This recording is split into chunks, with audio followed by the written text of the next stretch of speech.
it's nice to meet you, Michelle. Yes, you as well. So how do you say your name? Okay, I'm going to take a stab. It's because it's like of Polish origin or something, right? Yeah, so Krajewski, Krajewski? Yeah. Okay, great. That was perfect.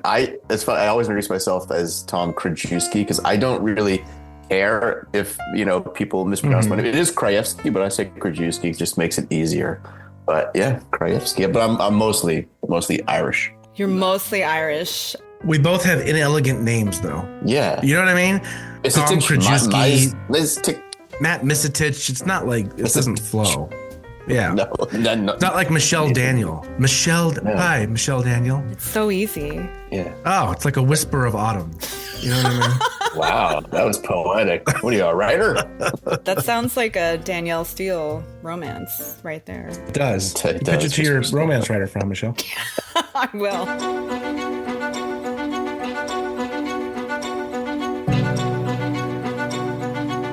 We are indeed back for season 3, episode 1. I don't know. We shouldn't label episodes anymore. Let's just throw them out there, like, Friends episodes. Just don't label them. Is that what you said? Okay. Yeah. I'll keep labeling them. It's okay. But Tom Krajewski, because he says Krajewski, that is not the ethnic way to pronounce it. I think it's Krajewski. Thank you, Michelle. Yes. Michelle said it right. But yeah, I say Krajewski. But yes, Krajewski is me. Well, but he's Irish, so. I'm Irish. Tom O. Krajewski. Tom O. Krajewski. I wanted to keep this podcast to half an hour. It's going to be 112 minutes. And I'm sorry. That's fine. Everybody listening. We're talking about my favorite subject, which is me. So yes, please. We can keep it as long as. A brief background on Tom. So I know Tom from many years ago. He won first place TV writing competition, Script Pipeline, with a script called Super Normal, which in a nutshell is about the only family in town that doesn't have superpowers in a town of people with superpowers, which I still think would make a great graphic novel. And we'll touch upon that towards the end. I'd like to publish it. I have no means to publish it, but I would love to touch upon it. He is a TV writer as well. He's written for a bunch of things that I'm not going to name the complete list of, but it includes Max Steel, Buddy Thunderstruck on Netflix, which is really great. I remember when it came out, it was very buzzy for that little window of time. Go seek it out if you've never seen it. Boy, Girl, Dog, Cat, Mouse, Cheese. That is a real TV series, and there's a gajillion episodes, which he was the story editor on. He's done a lot of animation, and his latest-ish project, which is now getting a new chapter released. Yeah. Yes. Yeah, exactly. So we are doing the second book to Primer. We have, or the sequel to the very first graphic novel. So yes, I believe that's what you mean. Yeah. But it's not the end. We're doing all this stuff. But it is an absolutely fabulous. And I'm not just saying this because I know him and I like his work. I actually truly believe this. It's a fantastic graphic novel, and it's so well illustrated. Now that I've dove back into graphic novels, it's really top shelf stuff, Tom. So great work. Thank you, man. Yeah, we got very lucky with Primer. That is basically the thing I'm constantly working on right now. So I hope anybody listening to this, if you're into graphic novels, and especially if you have kids, it's a brand new superhero that my writing partner and I created about this 13-year-old girl who has 33 different body paints, and each body paint gives her a different superpower. But she can only wear 3 at a time, but she has like 5,000 combinations of different powers she can use. Mm-hmm. And so when we wrote it, was mainly for like the middle grade young adult audience, but adults love it too. So it's really like a family friendly comic if anybody's interested. But we're doing sequels to it. So yeah. That's awesome. And I will say I actually purchased the first one today. So I'm really excited. Oh, good. Thank you. Yes, I have a 12-year-old. Yes. Really? She will absolutely love this. I know I will. I'm very into comics. So. Oh, good. Yeah, I'm sure she will. It's it's just like, it's a very funny, very colorful book. I mean, definitely the art, as you mentioned, by our artist Gretel. It's just like this vibrant. It just draws you in visually. Obviously, it's a visual medium. It really mattered a lot to us to have such a great artist come in. But yeah, thank you for buying it. Yeah, it's the big a big claim to fame right now, having a DC superhero. So yeah. That's really exciting. So you are obviously a super versatile and out of the box kind of creative, right? Do you consider yourself primarily and only a writer, or would you also classify yourself as an artist? Are you also into graphic art yourself? I mean, I wasn't quite able to glean that from some of your bio, so I'd be interested to hear more about that. Yeah, so I mean, the main reason I got into writing was because I was not a good artist. I wanted to be a comic book artist when I was younger, so I would draw superheroes all the time, kind of poorly. I can draw them standing still with their arms at their sides pretty perfectly, but I can't show them punching anything or if foreshortened. I'm very bad at it. But because I do love drawing and I love art and I love the visuals of comics, but I was just not good at it. But so I focused on storytelling and writing. And so that's what got me into, writing for mostly animation. And then I never thought that comic books would be part of my world. I kind of just put them aside because I was like, okay, animation is my thing now. I will write for animation. But then in a roundabout way, comics came back with DC. So like I finally had a chance to, create a character for them. Unfortunately, yes, it's probably for the best that I'm not the artist, but clearly. But yeah, no, I do. It's, I don't know what to say. I've always loved that medium, just that tangible, holding a comic book in your hand, flipping through it however you want, and just seeing really cool, whatever the art style the artist has. Right. There you go. It's a long way of saying what? What was the question again? Something about comics. As someone who collected comics for a long time, we have an exec who's very much into comics who makes fun of me for having never read any of those comics from the 90s and just collected them and made sure the corners were very straight. Yeah. Which now I'm back into comics and actually reading them. I'm also still collecting them and making sure the corners are very straight and there's no like bends or anything. But OCD, anal retentive. But I'm just immersed into the whole comic world again. I went to WonderCon last week, which was you did. Really great. I didn't meet him in person, unfortunately. I had to go, but I bought an obscene amount of comics from it's a new series, Patrick Horvath's series, Beneath the Trees, Where Nobody Sees. So I haven't read it, but oh, it's great. It's very simple, awesome. But the art's great. He has a beautiful signature, and I know because I have 30 comics now with his signature on them in different variations. But it's just there's a lot of stuff out there. So I'm curious from your perspective, and I know that Primer went with DC, but like on the indie end, it's really never been easier for a comic creator to get something done and published and just at least out there and distributed, right? It sure seems like it. Yeah, absolutely. And it helps if you are the artist. I mean, I would love to do a lot of indie comics, and I do pitch to all the other publishers as well, Image and everything else, but you really need to be the artist. But you're right that there's like so many books out there now, and it's great because back in the 90s when I was a kid, it was really just DC, Marvel, and then Image came along. We had Dark Horse as well, but now there's like so many comics, so many publishers. It's really cool to see people like having that the ability to put their stuff out there. Yeah. Do you think it's the same kind of, I don't want to say problem, but I'm going to say problem because I think it's just a side effect of it. Like with so much stuff, it just waters everything down because there's only so many people that are consuming art, right? So the more options you have, the less attention is going to be on any one thing. That's a good point. Yeah, and I think that's probably where, obviously the marketing comes in, right? The more you can, afford to get your book's name out there and seen by, the audience you're hoping to reach, that helps. I mean, that definitely helped us. I think if we had done Primer maybe as an independent comic, it wouldn't have been the big hit that it is. I mean, in our artist, when we got her, she'd already had I think over 250,000 followers on her social media. So that would have brought in a lot of people for us, but not nearly as much as, having DC get behind it and put the ads in the books. But that is probably, you're right. The only thing holding back a lot of indie artists and writers from getting their stuff seen is you're right. I think it gets kind of diluted down. There's so much to choose from. If you're on a budget, like a lot of us are, it's like, where do you really spend, your money on which books? How do you choose them? There's a lot to choose from, which is kind of nice. You can, find a lot of new and different stuff out there, and you're going to appeal to a wider audience and just grow the base with more stuff too. You could argue as well. So there's the audience grows more. I have a TV related question for you, but I'll wait on that. I'll partition this podcast into comics and then TV, but I have many, many TV questions for you since you're very well versed in writing for TV. Yeah. But Gretel Lusky, by the way, I don't think we've mentioned her name yet, the illustrator for Primer. Yeah, she is. Sorry, I should have mentioned her earlier. Yeah, she is amazing. So we're so lucky to have her. Yeah. The next was there a question there, or were we just going to praise Gretel? No, I'm just like Gretel Lusky. Continue praising Gretel. I love Gretel. Yeah, she's awesome. Yeah, that's it. How did well, I'm curious. This is going to be a longer answer probably, but just kind of give us the I guess the condensed version. How did it happen? How did it get published? How did it get picked up by DC?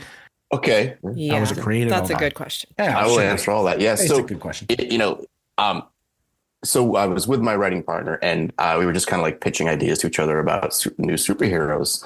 Eventually, we came up with Primer, and this is where the most important thing comes in this industry, which is connections, right? I don't like to go out there and schmooze. I don't like going to parties to specifically make connections. I'm really bad at it. I just don't like it, right? But my writing partner, so she was really good at that. She liked going to meet people, so she made friends with an editor at DC Comics. And so, we had come up with the superhero, and then 2 months later, my writing partner is at this editor's birthday party, and she just pitched the idea to her at her birthday party. And so she said, the editor was Michelle Wells, and she was awesome. And she said, that sounds really cool. Why don't you guys type it up, send it to me, and we'll see what the rest of the team thinks. So just a script to start. No additional materials or anything. No, we had since neither of us are artists, it was just a 2-page pitch talking about the character and the story we wanted to tell. And so basically, we had, like I said, it was a 2-month process of basically, we had come up with the idea. 2 months later, it got pitched, and then they bought it a month later. So it was really unbelievably fast. And I've never had anything happen like that to me ever. So, but again, that's where the connections really come in. So from there, is when we started doing all the, the contracts and development. And then they came to us with an artist. They took our rough concept before we had the script done. They took our 2-pager and went out to a few artists that they really liked. And then one of them, which was Gretel, really gravitated to it and said she wanted to be the artist on this over the other artists. So that's how that happened. DC Comics found Gretel, and we're, super grateful they did. And then from there, we just, hit the ground running and cranked the script out. So, yeah. And then I think the book came out 2 years later. I think 2020, right? June of 2020? Yeah, it was 2020. Yeah, we're telling him when his comic came out. Your book came out in 2020. Thank you. Well, Thank you. June of 2020 was the perfect time to promote and release things. There was nothing going on then. Yeah, I think surprisingly, it actually was a great time because people were sitting at home reading and had nothing else to do. So they'd go on Amazon and look. Well, May and June of 2020, especially because that was the George Floyd, the protests and the rioting and whatnot. So that was it was the most tumultuous month in modern American history. Yeah, the most tumultuous time to release a comic book about a happy little girl wearing spray paints on her body. A happy little girl who's not fighting crime, stuck at home and powerless. Yes. Yeah. So, luckily I think that probably helped us, but and that book went into 7 printings. Wow. It went through 7 printings? Yeah, 7 prints. Oh, wow. Yeah, so they I forget how many they printed at first, but it was kind of an unexpected hit for them. And, we didn't expect it to be a hit either. But yeah, 7 printings of that. And and right now they took it and they did something new. Whereas if comic books, usually you'll get your monthly comic book, which is a floppy. It's 24 pages of comics. And then if it's a storyline of 12 issues, they'll collect it later into a graphic novel format. Ours came out the opposite way. It was released as a graphic novel. And currently right now they took the 4 chapters of it and are re-releasing those as monthly floppies, which is really cool for us to see because DC doesn't do that. They don't reverse engineer their comics, but there's enough of a hit for them to do that. So to actually see Primer, because you guys are used to seeing Primer. Well, I know this is a podcast, no one can see it, but you have that.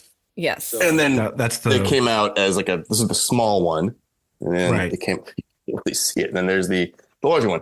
So yeah, we were really excited to hear that they were actually going to put it out as a classic comic book size. Yeah, and for people who don't know, when he says floppy, you mean just what we're used to as far as comic books. Yeah. Yeah. So that was that. Which that's an issue I don't have. I have actually like the ARC copy of it, essentially of the first one. Oh, you Which do? I think I mentioned to you, and you were like, even I don't have that, and I'm like, ooh, I'm gonna keep it then forever. I think so. Yeah, yeah. I'll have to have you autograph it at some point. So I have a question. Sure. So how once you found, or once DC found Gretel, yeah, once DC found her, and then you guys started working together, how did how did this character materialize, like physically? And did you guys go through several iterations? What was the process there? Because obviously, I mean, as a writer, I have very specific ideas of what my characters look like, right? And it's extremely difficult for me to convey this to someone else who's not in my head, which is pretty much everybody. So how did you do that? How did you do that? How did you still maintain your voice too in this character? Oh, okay. Yeah. Good question. I mean, DC was great in terms of like maintaining our voice. Like they really just let us do what we wanted. They would have their, minor notes here and there, but everything came through as we pretty much wrote it. The style and the sense of humor throughout the whole book and the characters is very much us. It's, silly, positive. That was no problem. That stayed through. In terms of like the design for Primer, I think that's where, the artist's true talent really comes in, is when you have an artist that gets attached to your project and they just really have like a great sense of what you're looking for. You don't have to give them much direction. Like there was just kind of like this strange, what do you call it? Synergy. Sure. Vibe. Gretel just got it. So we would give her some rough direction and she would just like knock it out of the park and make it better.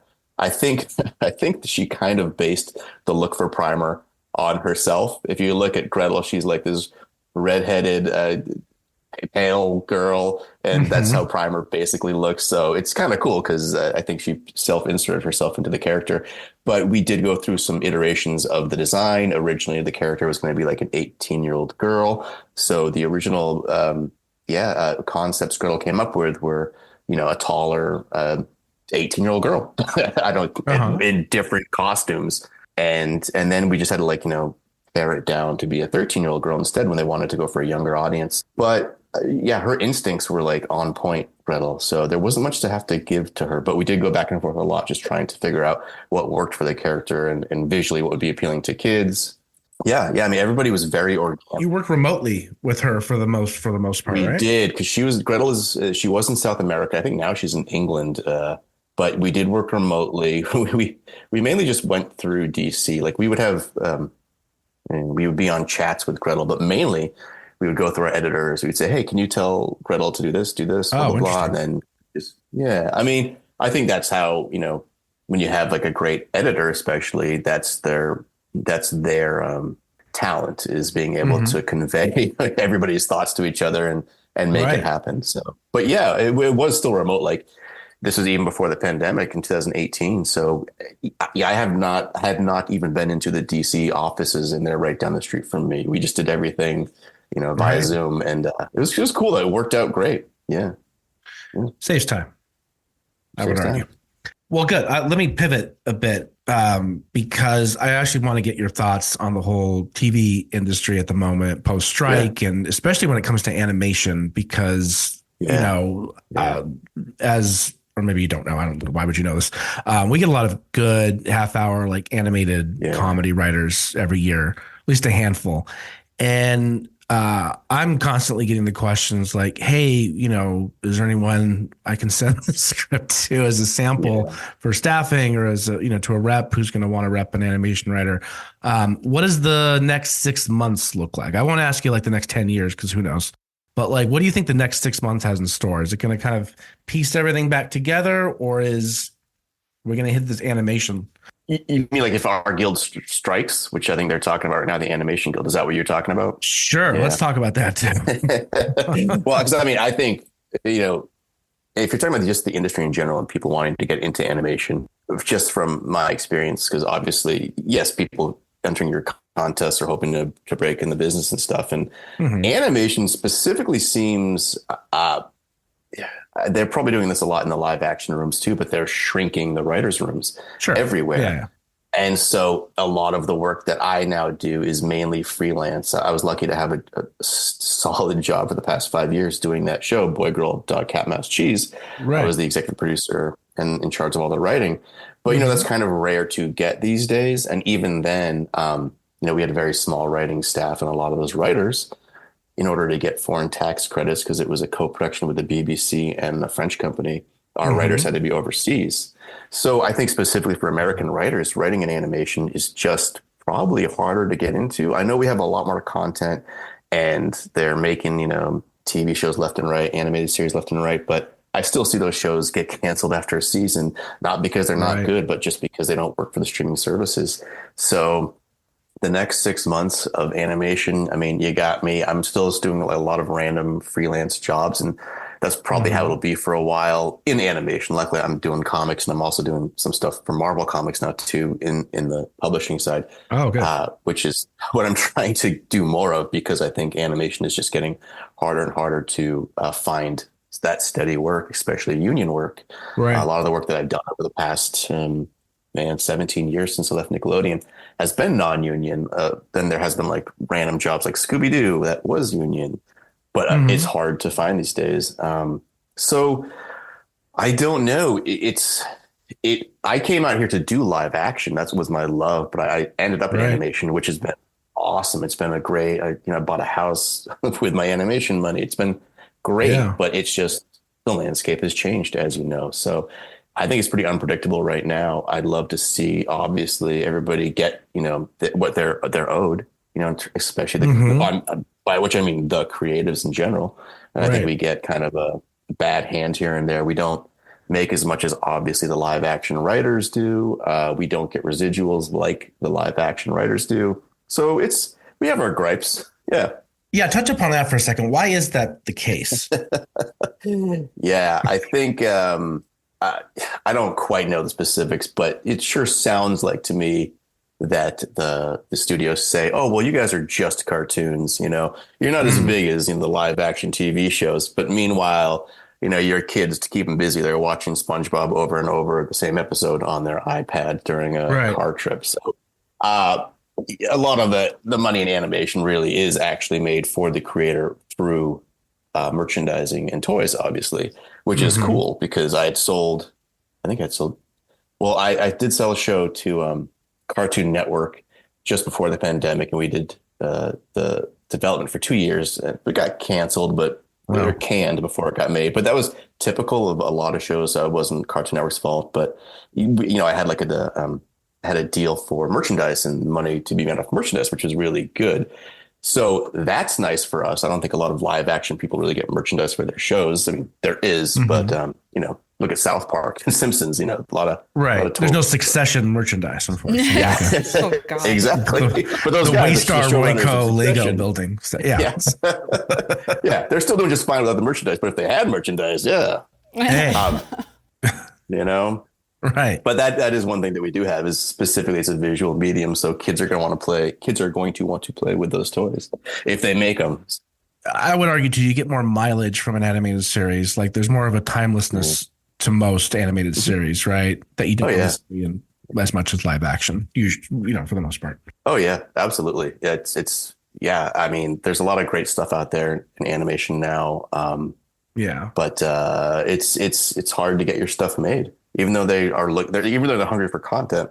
A lot of that stuff is just deals where they have to be. Like I said, I've worked on a lot of co-productions overseas. You have to get the co-production going with a foreign company. So to actually get your show kind of made by a studio here these days is even more rare because of the fact that they don't want to take the big risk making, Tom's show for some big animated studio. They need to make sure they have the tax credits through this other company and the financing through blah, blah, blah. It's all this complicated Right. mess that I don't understand, which is why when I had a show at Cartoon Network, I was very excited because it was just going to be through Cartoon Network and not having to deal with all that other stuff. But yeah, Yeah. it's a tough business, but if you can get into animation, it really is awesome. Like if you're a creative person that wants to just be a big kid all day and just goof off, it's great. Mhm. I love it because that's what I am. It's a big kid. I don't want to take anything seriously. So yeah. No, sorry. I was just gonna backtrack a little bit because you said that you entered this wanting to do live action. So Yeah. you never really had animation and comic books and things like that in your sights, and this just kind of like evolved organically. Right. Yeah. It did again. And this was another example of connections and being in the right place at the right time. I had been at Paramount. I was an assistant to this producer over there who was doing Frasier. And that was like the best job, one of the best jobs I've ever had was being on the Paramount lot and working there for a year. And that was in live action. But, that job ended because it was just a development deal and I needed a job and my friend was at Nickelodeon. So they got my resume to the right person at Nickelodeon for a production assistant job. And so that's how that happened. And I didn't know that animation was going to be so fun. So when I got there, I was like, wow, I'm in the Nickelodeon animation studios. It really is kind of like what you envisioned as a kid. Like it was colorful, fun, it's candy all over the place. It was pretty great. So once I got into animation, I was like, wow, I'm lucky to be here. I still want to do live action. When I entered the script pipeline contest, that was a live action half hour, sitcom pilot. And it is funny because when I show it to people nowadays, they assume after reading it that it was animation. I'm like, no, it's not. Right. I guess I tend to write in the style of animation, but it was live action. Yeah. But no, I didn't set out to do it. And here I am, grateful. Well, there has to be, I'm telling, I mean, anyone would be, I would assume. But you have to pivot in the new landscape. I keep telling writers, it's not like the 90s where like you were a writer's assistant on Roseanne, then you got an episode and then however that process worked, right? And then now you're a TV writer for the next 30 years. Yeah. That's just not how it is. It's too you have transitory. to adapt more. You have to be more versatile and flexible. Yeah. Michelle knows this too. She's written books, she's taught, she's organized conferences, but it's all within as long as it's within your wheelhouse. It's all like, connected somehow, but definitely not what I thought I was. And it is because if I've said this ad nauseum too. Like if you're a storyteller, like what's the difference? What medium your stories end up in? I agree. And I think that's a lot of the trouble I have when I'm trying to get my agent to get me some live action work because people think you're just a cartoon writer and clearly you're not as good as live action writers. I'm like, no, but I think writing is writing. It's writing the talent is there. Yeah. Totally. Yeah. Writing is writing. But it's funny because speaking about what we were just talking about in terms of like, it's not the same as it was back in the 90s. I read a few articles just about people who've had hit shows on streaming who end up, jobless. They can't find a job again. They're not getting residuals because streaming doesn't really give you residuals at all. I don't think streaming gives any residuals because they are new media, quote unquote. So they don't do that. So people end up having to get like day jobs that, which is fine. It's just not what they came out here to do. So it's really kind of, it's a little depressing to think of and I understand the demoralizing aspect of it too. At the same time, I'm kind of this is going to sound very Republican, but pick yourself up by the bootstraps and do what you got to do to survive and climb the ladder. No, I agree. It's like, I'll do whatever it takes so I can make sure my bills are paid up. I don't think, I'm definitely not above getting a day job of something that I don't necessarily enjoy, but I'm so used to like having a fun job that I want to keep this job going. But yeah. But to all of that though, there is just as you said, when you try and apply or your agent tries and applies for live action, writing gigs for you, they're like, well, you're a animation writer, right? Yeah. Go on. Insult me. No, I'm not going to insult you at all. I'm going to insult the people that told you that you're just an animation writer. Because, we can say, we're going to do whatever it takes. We can like parlay our storytelling skills onto a variety of different platforms, into a variety of different media. But the problem is that those gatekeepers on all of those sides, they look at you and what you've done and they say, well, this is the box that you are in currently. This is the box where you stay. And so part of the problem is like, how do you break out of that box? How do you show people that you're actually, you aren't in this box. You're just able to fill this box, but you are also able to do multiple other things, Wish I knew the answer to that question. Mindset, that mindset has to go away somehow, but I just don't know when that's possibly going to happen. It probably never will. But and it's funny because speaking about writing and animation, I think it made me a much better live action writer because in animation for a kid's show, it's usually an 11-minute cartoon. So if I want to get all my jokes into that script of 13 to 16 pages, I got to be really creative with how I use words and conservative with I think is the word conservative with how many words I use. And it really taught me to make sure that I edit everything down so I can fit my full story, my A storyline and maybe B storyline in an 11-minute cartoon to fit it all into 11 minutes. So I think one reason I did win that script pipeline contest is, aside from bribing them, my big bribes. The big bribes. Mm-hmm. The script was, I think, pretty succinct. Is that a word? Like efficient. There was no wasted. Yeah. Efficient. Yeah. Well, really? I could comment on this. Yes, please do. I believe you read it. One of the people who picked it to win. You know what? It was the concept. This was a different era. Yeah. Practically at this point. Ago. It was like 10 years ago. Yeah, it's nuts. Hey, it's a 10-year anniversary of your win. That's right. We should celebrate somehow. Yeah. But I picked it because I thought it felt like a good twist on a superhero concept for one. It felt very ABC at the time. Yes. So I'm like, all right, there's a spot for it out there. And the jokes landed. It felt original. It felt fresh. But it was every script we've had that has gone on to find success. It's not this doesn't necessarily have to be this mind-blowingly original concept. It's just this little tiny pivot from what we're used to. You know, you still got to hit that Goldilocks zone between mainstream and something absolutely off the wall. And you guys have had a lot of success with your writers. That's awesome that they've gone on to do some really big things. You sound bitter that Super Normal never wins. I will say we sent that out. We sent that out to a good handful of places, and it was the same comment. It was like, yeah, it's good, but like, I don't know what to do with it. I'm like, oh, okay. So sigh. Here we are. Yes, annoyed sigh over here. But on that note, let me ask you this: have you considered putting it into a different form? I know you've been busy last decade just with all these new projects, but I have. It's a comic. It's interesting you asked me that because I just started like 2 weeks ago. I got one of my artists on board. I sent him that script, the pilot script, and he's like, "Yeah, I love this." He's like, "If you put this new,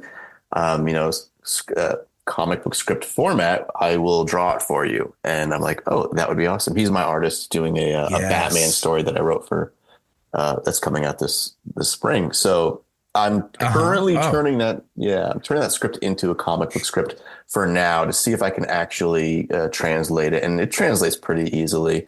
But that would be ideal, like to take that and, go to Image, like an independent, creator owned publisher and get that going. So that's my plan with that as I continue to write other stuff, because I really do love that story. To me, it was just, simple, fun. It was, you're right. At that time, it really kind of fit the mold of what was on primetime sitcoms.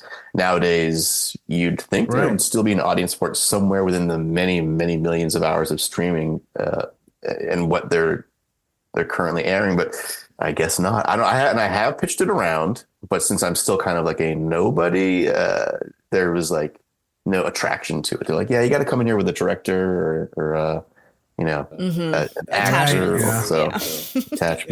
It's tougher. It's super tough now to sell like an original TV series. Yeah. Unless you really have something that's special and that's unique to you, and you're the only author or the only person who could write it, that sort of thing. Yeah. But if you do go the super indie route and like crowdfunded or something, I'm in. Right. Whatever you need, blank checks. Whatever I need. All right. Done. Well, there's a cap, so I guess it's not whatever you need. It's like the all-you-can-eat pizza day at elementary school, where it's like that's all they let you eat. It's just oh yes. Are there any plans for? Are there any plans for Primer to hit streaming services or anything like that? Oh.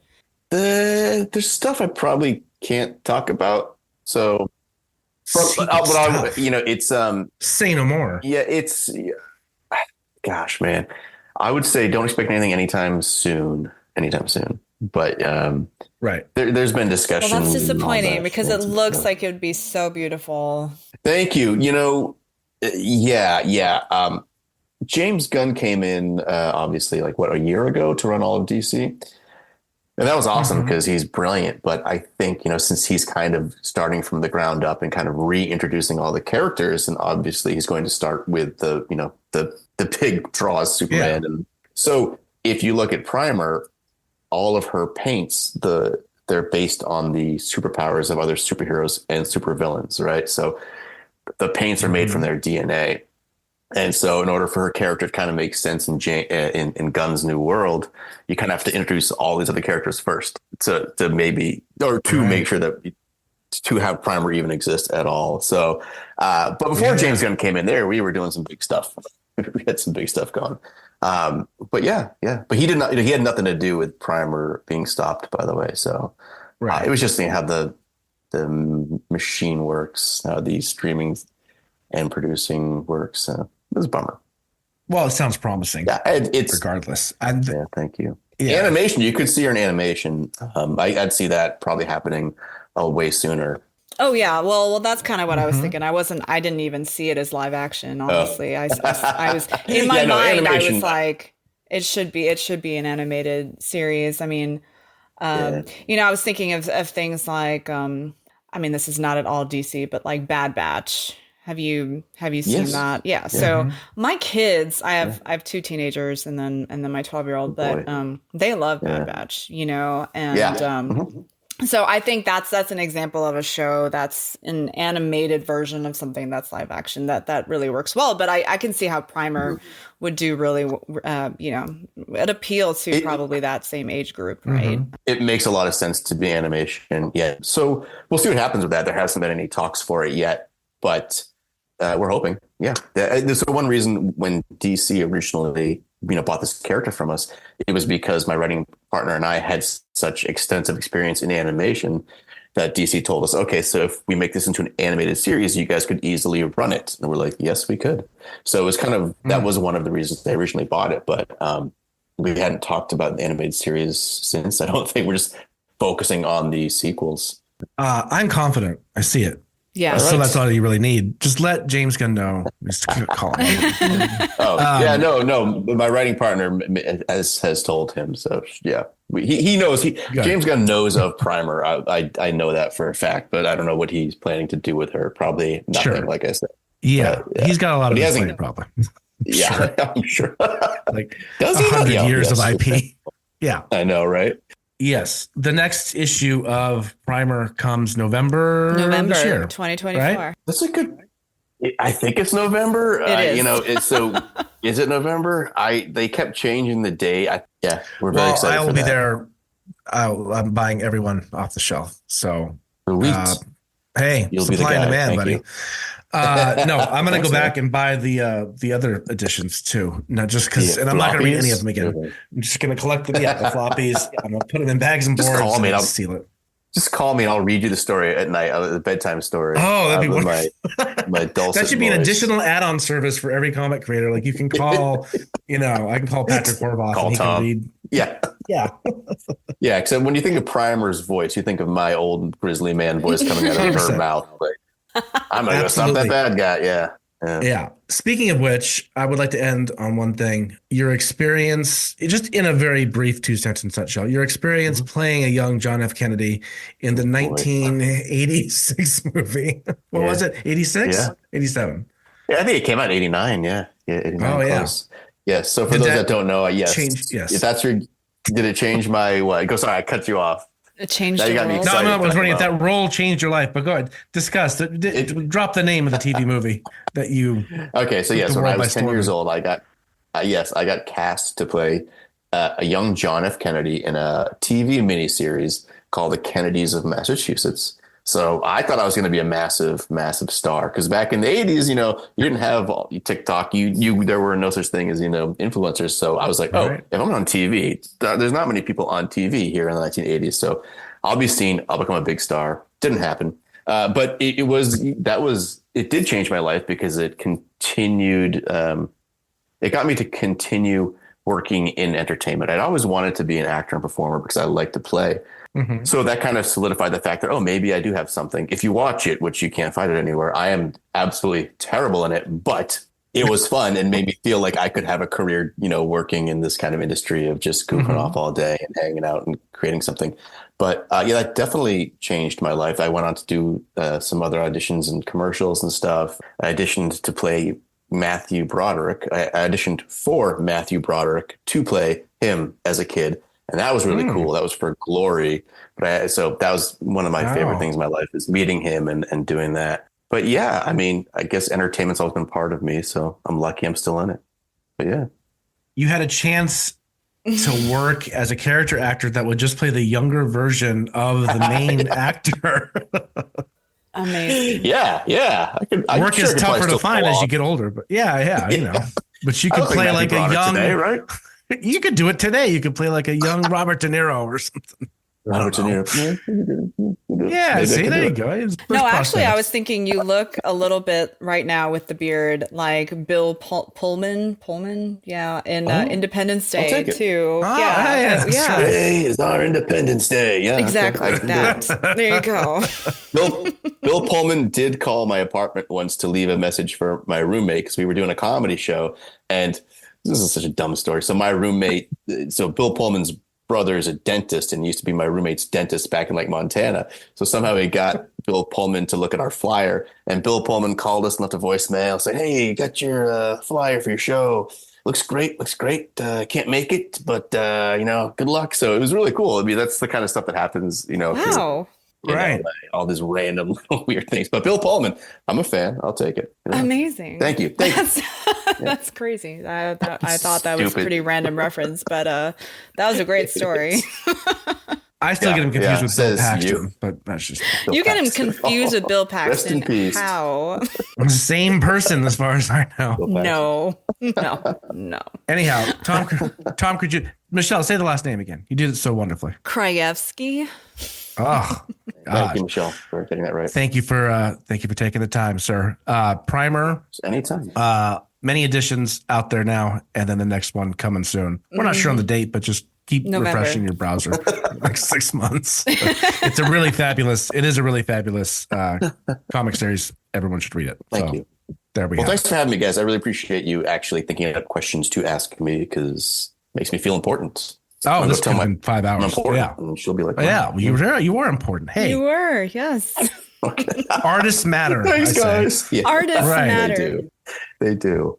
Yeah. Don't go anywhere, Tom. We're just going to wrap up here. Yeah. All right. Well, thank you guys for your time. Thank you. Yeah.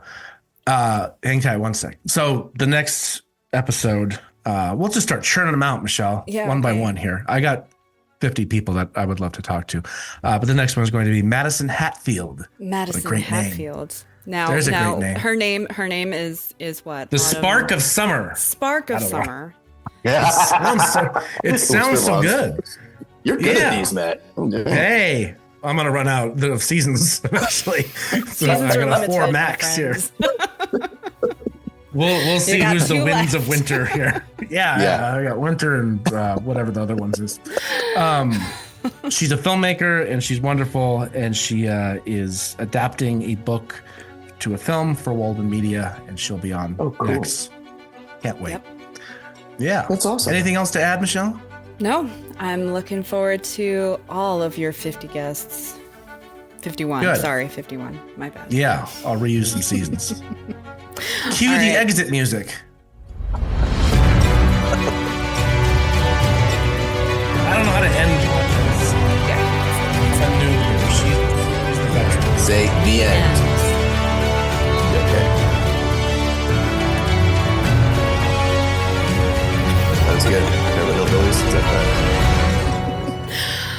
I don't know. Is it? Y'all come back now. Yeah, Beverly Hillbillies. That's right. You're old like. Y'all come back now. Like us. It almost sounds racist these days. Say, y'all come back now. I think that's in a movie Falling Down. Very Austin. I'm going to stop recording before I say anything. There we go.